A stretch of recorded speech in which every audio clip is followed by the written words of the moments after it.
Alright, what's going on, you guys? It's Resto, and in today's video we're going to be covering the 20 Twink Survival Hunter. As per usual, we're going to keep this video short and sweet and to the point. Like all the other guides and future guides to come, these guides are going to be tailored to war games, and it's not worth promoting retail pugs in its current state, being a one-shot fest. However, if you still are into that degenerate behavior, don't fret, stand by. I still will show pug information. The stat priority for the Survival Hunter is going to be verse mastery, heavy on the mastery with a dash of crit. The gear that you see on the screen right here is exactly what I wore in the gameplay. With our rule set, we're not allowing any type of gems, it's just pure stamina, so that's why it looks the way it does. Obviously, if you're going to the pug scene, there are no rules, so that doesn't apply to you, so your setup is going to look a little like this. I'm going into pure agi gems. If you want to go into Shadowland gems for the mobility, by all means go for that, but you are pretty much of a powerhouse, so I don't think you really need it, but if you do need that mobility and health replen, that is an option. On the topic of gems, when you're looking at the war games, you're looking at the solid Empyrean Sapphire, and then if you're looking at the pug scene, you're looking at the delicate ornate ruby. And then, like I mentioned before, if you want to go with the Shadowland gems,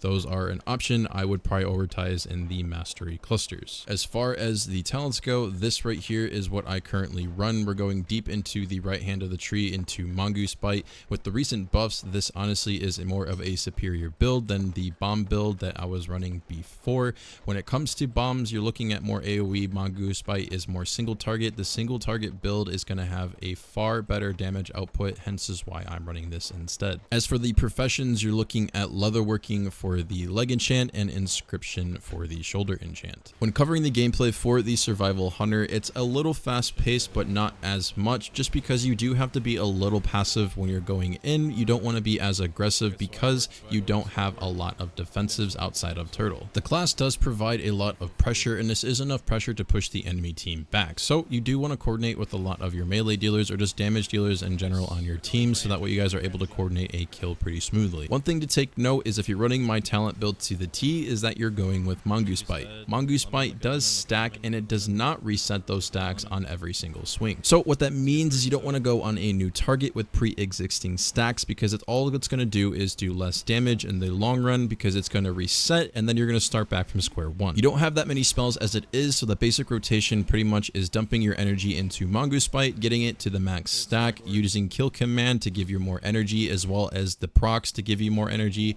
dumping the rest into Mongoose Bite again, keeping that max stack up for the max amount of damage. And you're also going to occasionally get some kill shot procs, using those on your target as well. As long as you're maintaining your Mongoose Bite stacks, you're honestly going to do just fine with damage. However, you can also do damage from a distance. That's why you do have steady shot and arcane shot. If you need to be able to kite from a distance, this is something that you can do as well, as survival isn't only just melee. Like I mentioned before, if you are mimicking my talent build to a T, that means you are running Tranquil Shot. This honestly should be used on cooldown if you are able to, as this will help your team and your healers alone immensely. Don't forget, you also are melee, meaning you are more up in people's face, so utilize that frost trap to your advantage. Being able to be closer to your enemy means it's less of a chance of the trap missing. Outside of all that, that is the basics to the Survival Hunter. If you guys have any comments, questions, or concerns, go ahead and drop that in the comment section below, and I will do my best to answer them. So I am going to go ahead and wrap up the video here. With that being said, if you guys enjoyed this video, give it a like. If you really like to give it a favorite, commenting is free, as well as subscribing. It's been Resto, guys. See you guys next time.